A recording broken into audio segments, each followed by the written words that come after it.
Can منہ سے لگا کر اس طرح کھڑا ہوا کہ انم اس کے پیچھے بالکل چھپ گئی۔ اتنے میں انم نے جھپٹ کر دوپٹہ اٹھا کر تیزی سے لپیٹ لیا تھا۔ شانی بس مسکراتی نگاہوں سے یزدان کو گھونٹ گھونٹ جوس پیتے دیکھ رہی تھی۔ میں تو بس انم سے لنچ کا پوچھنے آئی تھی، لیکن عائزہ کو تم سے کوئی کام ہے، سادگی سے بول کر انہوں نے مڑ کر عائزہ کو دیکھا اور پھر سیدھی ہو کر ان دونوں کو دیکھا۔ یزدان نے گھونٹ گھونٹ بھر کر پورا کین ختم کیا اور انم کو آگ کی تپش لیے دیکھتی کھڑی عائزہ کو دیکھا۔ کیا کام ہے تمہیں؟ اس کا لہجہ بس اپنوں کے لیے نرم ہوتا، باقی سب کے لیے سرد اور بے تاثر۔ اب بھی اسے لہجے میں عائزہ سے بھویں اچکا کر پوچھا۔ شانی دھیرے دھیرے چلتی انم کے پاس آ کر کھڑی ہو گئی۔ وہ اب بھی بہت گھبرائی سی شرمائی ہوئی تھی۔ ہم دوست ہیں، انہوں نے پیار سے اس کا گال تھپکا اور انم بس سر جھکا گئی۔ عائزہ آگے بڑھی اور یزدان کے سامنے آ کر رک گئی۔ مجھے تم سے اکیلے میں بات کرنی ہے، دوسروں کے سامنے نہیں۔ گردن اٹھائے وہ یزدان کی آنکھوں میں آنکھیں ڈال کر اب پورے اعتماد سے نظر آ رہی تھی۔ شانی سنجیدہ تھی، لیکن انم نے ناگواری سے اسے دیکھ کر ناک چڑھائی۔ یزدان کے سامنے کھڑے ہونے کی جرت مت کیا کرو۔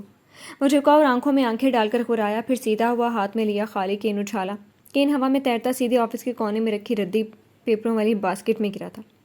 عائزہ کو اپنا آپ بھی ایک خالی جوس کا کین ہی لگا۔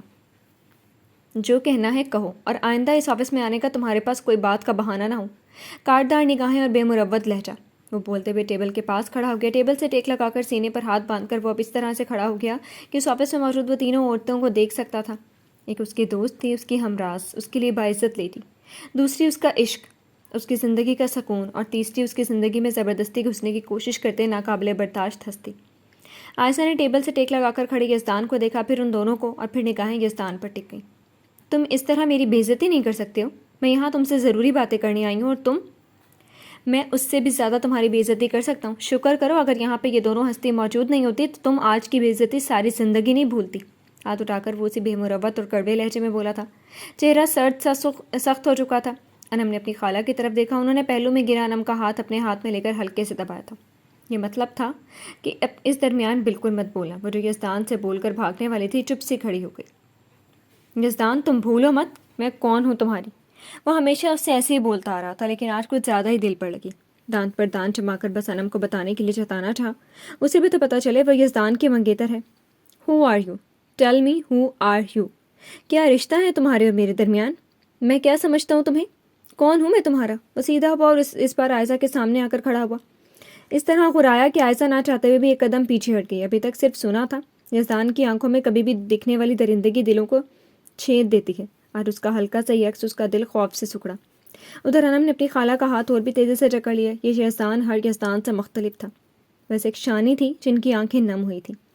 یزدان کی درندگی چھلکاتی آنکھوں کے پیچھے کی وجہ بہت دردناک تھی۔ تم کچھ نہیں ہو میری، میرا اور تمہارا کسی بھی طرح سے کوئی ناطہ نہیں جوڑتا۔ تم صرف میرے زبردستی کے باپ بن گئے اجلال خانزادہ کی اولاد ہو، اور کس طرح کی اولاد یہ میں تمہارا لڑکی ہونے کی بنا پر اور ان دونوں کی موجودگی کی بنا پر نہیں بولنا چاہوں گا، مگر تم اتنا سمجھ لو۔ اس کی بے رحم آنکھیں اور غراہٹ عائزہ پھٹی پھٹی آنکھوں سے اسے دیکھ رہی تھی۔ یہ ناول آپ کتاب نگری یوٹیوب چینل پر پڑھ رہے ہیں۔ جس رشتے کا تم حوالہ دے رہی ہو نا، اسے تمہارے باپ نے اپنے مفاد کے لیے جوڑا تھا، اور میری ماں نے اپنے انتقام کے لیے ہاں کی تھی، لیکن اس رشتے کو یزدان نے اسی دن اسی وقت ٹھکرا دیا تھا۔ یاد ہے تمہیں یا یاد کرواؤں؟ اپنی بے رحم آنکھوں کی سرخی سے وہ عائزہ کو لہو لہان کر رہا تھا۔ وہ زخمی نظروں سے اسے دیکھ رہی تھی۔ شانی اور انم بالکل چپ تھی، بالکل چپ۔ انہیں کچھ بولنا بھی نہیں تھا۔ بولنے والا بول رہا تھا اور سننے والا سن رہا تھا، اور اب بھی وہ سن کر راستے الگ نہیں کر پایا تو صرف اور صرف تباہی ہوگا۔ ڈونٹ فورگیٹ عائزہ خانزادہ کہ تم ہمیشہ سے میرے لیے غیر تھی اور غیر ہی رہو گی، اور جو یزدان کے لیے غیر ہوتے ہیں ان کی دخل اندازی اپنی ذاتی زندگی میں وہ بالکل برداشت نہیں کرتا، اور جسے وہ برداشت نہیں کرتا اسے وہ دخل اندازی کرنے کی ایسی سزا دیتا ہے کہ ساری زندگی وہ یزدان کا نام لینے سے بھی خوف کھاتے ہیں۔ Now get lost. اس بار وہ اسے غراہٹ سے اس قدر کاٹدار آنکھوں سے دیکھتا ہوا بولا تھا کہ عائزہ نے بے اختیار نگاہ موڑ کر خاموش کھڑی شانی کی طرف دیکھا، اور پھر ترہم بھری نظروں سے خود کو دیکھتی انم کو۔ نفرت نے سر اٹھایا اور اسے نفرت بھری نگاہوں سے وہ انم کو دیکھتے ہوئے مڑی اور اندھی کی طرح یزدان کے آفس سے نکل گئی۔ اس کے جاتے ہی یزدان نے جبڑے بھینچ کر اپنے اعصاب پر قابو پایا، چند گہری سانسیں لیں اور رخ موڑ کر ان دونوں کی طرف دیکھا۔ شانی نے نم آنکھوں سے بس اداسی سے مسکرا دی، اور انم اسے دیکھنے سے گریز کر رہی تھی۔ یزدان کی نظریں اس کی جھکی نگاہوں کو دیکھتے ہوئے شانی کے ہاتھوں کو مضبوطی سے جکڑے ہوئے انم کے ہاتھوں تک پھسلی تھی۔ وجی کو بول دوں ہمیں لینے آ جائے، یا تم ہمیں ڈراپ کر دو گے گھر تک؟ اپنے بوجھل ہوتے دل کو سنبھال کر شانی نے سادگی سے پوچھا۔ گویا عائزہ گئی، بات ختم۔ اب ہم سب ایک خاندان ہیں، اور اپنوں کے درمیان تلخیاں دہرائی نہیں جاتی۔